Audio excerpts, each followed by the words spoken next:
Hello guys, mayroon kami napuntahan dito sa Shikoku sa Fukushima. So ipapakita ko sa inyo, nakaka-amaze ang sasakyan nito. Ang sasakyan nito ay dual mode vehicle. Nandito kami ngayon sa loob ng sasakyan na to, or I mean train. Yan, nag-change na siya na maging train.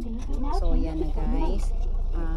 Ang maganda rito kasi is yan, nakita nyo na. Yan, maandar na kami. Nasa loob na kami ng sasakyan ng train.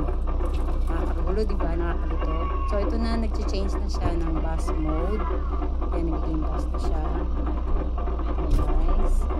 Yan, maangat na yung pinakagulong niya ang rail. So, ito na guys, nandito na kami sa may road. Ayan na. And then, yan, bababa na kami sa station. So, ito na guys. Ito, papakita ko sa inyo kung paano siya mag-change mode, yung gulong niya. Yan siya guys, nakapalit ko ng mode niya. Uulan siya guys ng time nito kaya medyo basa-basa na kami. Pero papakita ko sa inyo. Ayan. Ayan.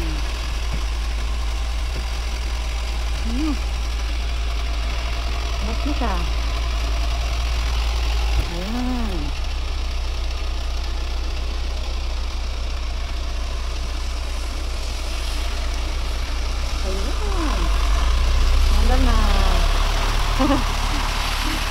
Yan, bus mode na siya.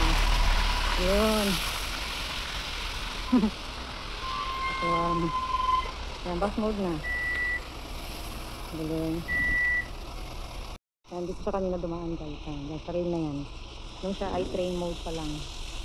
Yan. Dito na. Yan na guys. So, hope you enjoy this video. Yun na siya guys. May na. Basta siya, oh.